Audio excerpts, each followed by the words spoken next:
Hello, good people. Welcome to Raw Vegan Rising. My name is Shane Sterling. I have discovered the power of a raw food diet for myself.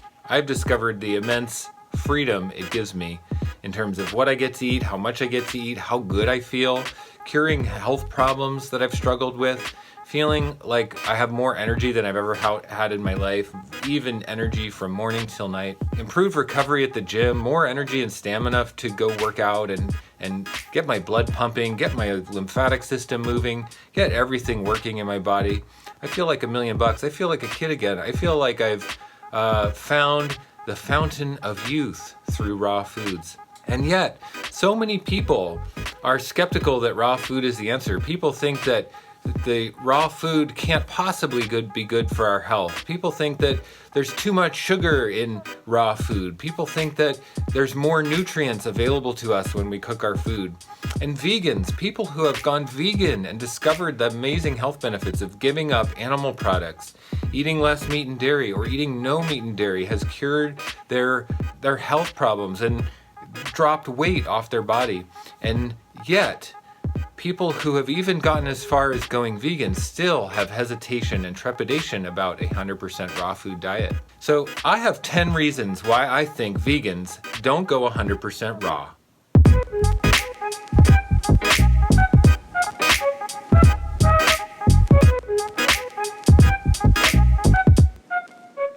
Number one, I simply think they are not ready for the change. Going 100% raw is a big lifestyle change. It's a big change to no longer have cooked food. We've grown up with cooked food. Our grandma makes cooked food. Our culture and our society, every restaurant on every street corner across the world provides cooked food for the masses. And so if we give up cooked food, we're having to make a large change to our lifestyle. And that can be a daunting task. That can be really a big unknown task, and it can really persuade someone who's on the track of health from going that extra distance, because change is hard. We all resist change. Nobody wants to change, and we have to have a really big commitment as to why we're changing. Number two is I think people are just not educated on the importance of raw food in the diet. I think that we have a lot of conflicting information out there. I think that if you research, there's science that backs up this claim, science that backs up that claim. So really it's about getting to the real heart of the matter. And how do we do that in a world where Google has conflicting information everywhere we turn? I think we have to look to mentors. I think we have to look for guidance in people that we admire, people that we trust, people that have gone before us, people that we see the lifestyle benefits that they experience, and we're hearing them speak about the amazing things that they experience. I mean, really, personal experience is the only truth there is. Science is funded. Science is funded by special interest groups, the meat and dairy industry and, pharmaceutical industry, all researching, paying for these research projects to be done that come out in these medical journals. But in reality, what are the good folks at home experiencing? The good folks at home are experiencing the health benefits of going vegan and going raw vegan and eating more raw fruits and vegetables, and experiencing the health decline of eating cooked foods and eating animal products, and the obesity and the sickness and the diabetes, and the cancer and the Alzheimer's that comes from this standard American diet, which is high fat, high animal products, high starch based diet. When you give up the starches and you move to the raw carbohydrates like fruits, you start to flush out, clean out, your mind sparks and lights up, you have so much energy, clarity, focus, intuition starts to happen, connection, miracles start to happen. Everything you've ever wanted in your life starts to happen. The synchronicities start to attract to you everything you've ever wanted in your life, and that's because the clarity in the mind from the raw food starts to create focus, and that clarity attracts more to you of what you want automatically. You don't even have to know what you want, but raw food is going to attract it more to you. Number three is they just haven't taken the commitment seriously, because everyone's going to try a 3-day juice cleanse or a 7-day raw challenge, or try raw food for a couple days here and there. I know I did in my early 20s. But the commitment to make a raw vegan diet work seriously and permanently for you long term is real commitment, because you have to be willing to get over the humps. You have to be willing to get past the difficulties and the detox phase. You have to be willing to put in the work to understand how the macronutrients work for your specific body type. You have to be willing to, do the wrong thing so you can figure out how to do the right thing. And that's a daunting process, because serious commitment takes serious commitment, and it's no small thing. Number 4, they're confused by conflicting information. Obviously, the information age and the dawn of the internet and Google is a blessing in terms of being able to research, but it's also a curse in the way that it creates conflicting information for the general browser of truth and information.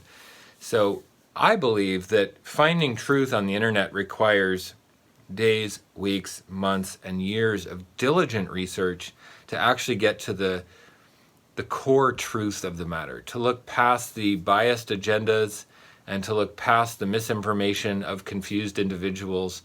Because we have endless blog articles available to us on Google, right? If you type in, is raw food healthy for you? You get 100 blog articles of people who have tried a raw food diet, who have failed or say that it doesn't work. But who are these people? We don't know what their diet was like. We don't know what they were eating. We don't know what they were trying. We have to take all that with a grain of salt. Ultimately, again, it comes down to mentorship. We want to look to people who we trust, who we admire, who have the health and the lifestyle that we want to have. And we say, well, what do they do to get the lifestyle that they want? Well, we do that. We follow in the footsteps of our mentors to get the results that they have and that they want. Mentorship is a lost art. And in today's world of the Hollywood movie and the boob tube, it's replaced mentorship. We actually need to seek out those who have the life that we want and to follow in their footsteps. That's what I do. That's what every successful person does to create the success they want. And if you want success in your health and you want success transitioning from a starch-based vegan diet to a raw food diet for ultimate, unbelievable health, then seeking mentorship is an invaluable tool to accomplish that. Number 5, they simply haven't taken full responsibility for their emotional, physical, and spiritual well-being. Maybe that sounds harsh, but most people are just trying to survive in the world. Most people are trying to pay the bills and get by on a day-to-day basis, living hand to mouth, living paycheck to paycheck, and really don't have the bandwidth to be thinking in bigger terms of vibrant health and vibrant success and abundance and spiritual growth and spiritual fulfillment. And, it takes a real mature person to understand that we are on a spiritual path and we have a spiritual progression to our life. And all of humanity and all of planet Earth has a spiritual progression that we're contributing to, whether we realize it or not. Taking full responsibility for anything in life, emotional well-being, spiritual well-being, financial well-being, health, friends, family, all this takes immense effort. It can be a lifetime of devotion. I think people miss the opportunity to devote their practices and their daily routines to the right thing. We have a lot of bombardment from the outside world and from outside influences telling us who we should be, telling us what we should think and who we should love, what we should fear.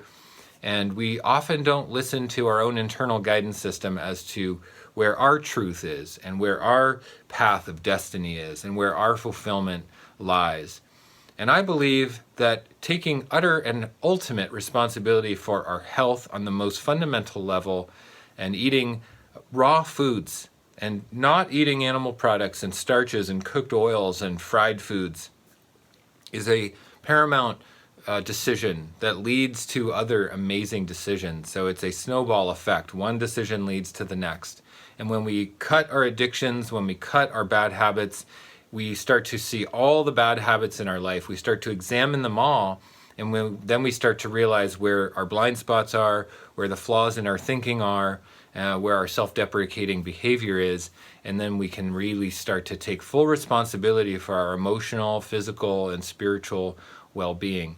That creates a better life for everything and everyone around us. Number 6 is they just simply don't feel worthy of having extraordinary health. self-worth is probably one of the keys here because, we're not going to create anything in life that we don't feel worthy of having. If we don't feel worthy of having a fine car in the driveway or a nice house to live in or a high-paying job that fulfills us on a spiritual level, we're not going to have it. We can create anything we want in our life. Our mind is a powerful machine, a powerful computer that can create pathways to invent anything. Look at the power of the human mind. We can see it all around us. But the self-worth is what drives the human mind. The self-worth is like the roadmap, to give the car directions of where to go. We have an amazing vehicle here, but if we don't know where we're going, we're going to just spin around in circles and get nowhere. Self-worth really drives our vision for our future. Self-worth drives what we feel capable of creating and who we really see ourselves as in the world. What's the difference between someone who creates massive success and someone who creates poverty and homelessness and lack? It's really the internal conversations that we have with ourselves, how we speak to ourselves, how we feel about ourselves, the anger level towards ourselves, the destructive levels toward ourselves. So when we start being ultra kind to ourselves through eating raw food, we realize that we are actually engaging in self-deprecating behavior and self-abuse when we eat cooked food.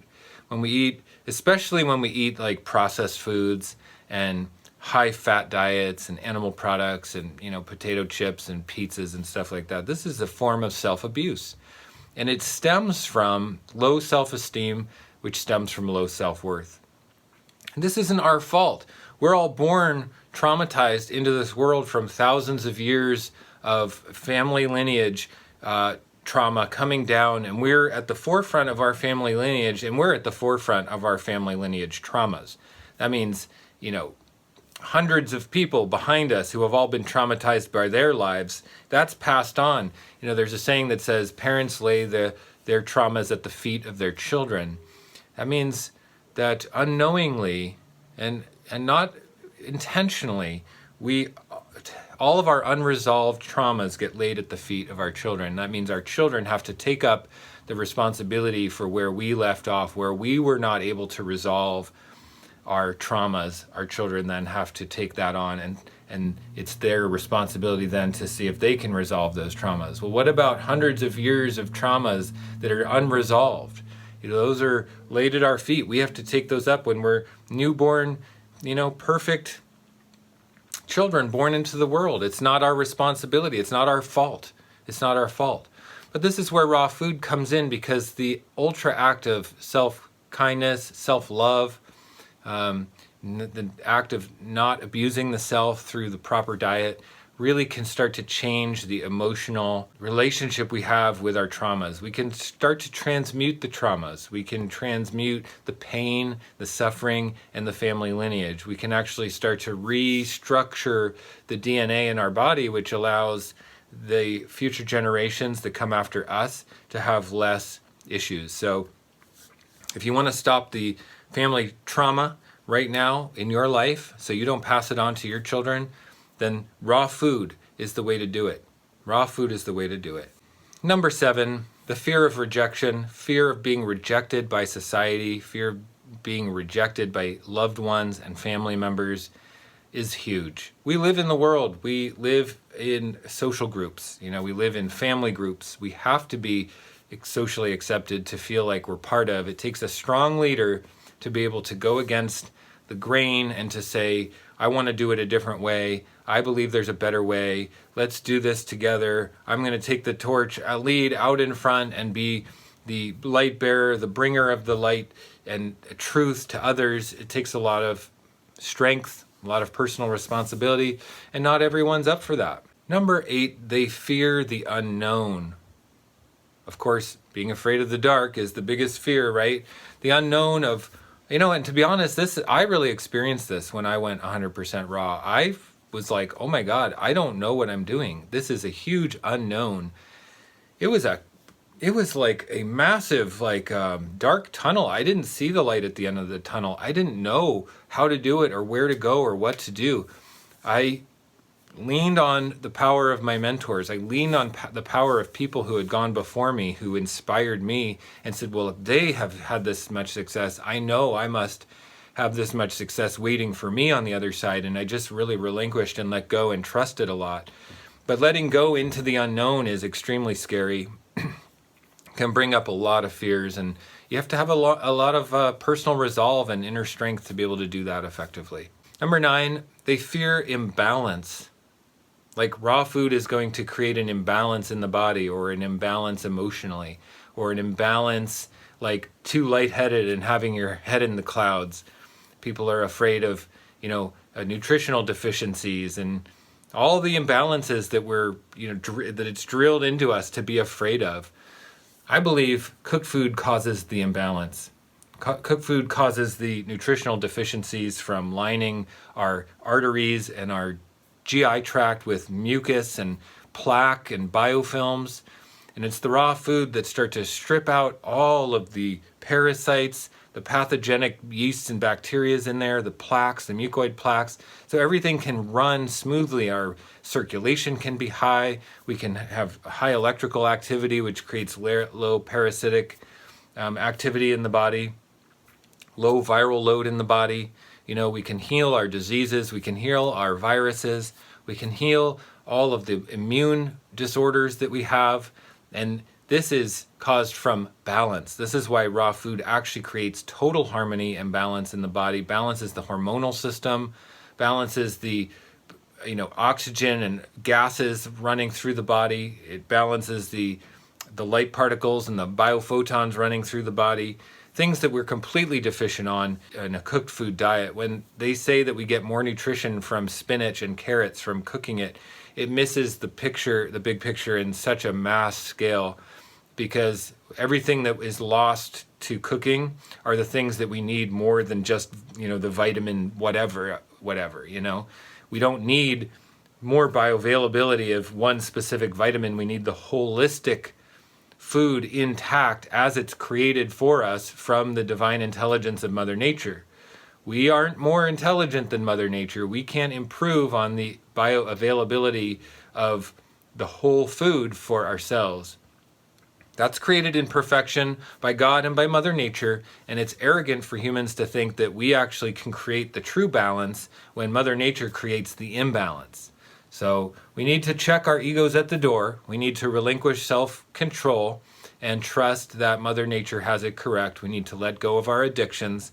We need to let go of our fanciful egoic constructs of our personas and who we think we are and who we think humanity is, and really surrender to the natural laws of diet and whole foods, which grow on trees and vines and shrubs and in the dirt, in the sun, and with the water, And number 10, the last one on my list, is they fear suppressed emotional trauma, because we've all got it inside. And when we put ourselves in a position where we can't hide from our emotional traumas, our emotional baggage, our emotional pain, we do everything to cloud that over, cover that over, pat ourselves up, cushion ourselves away from the pain.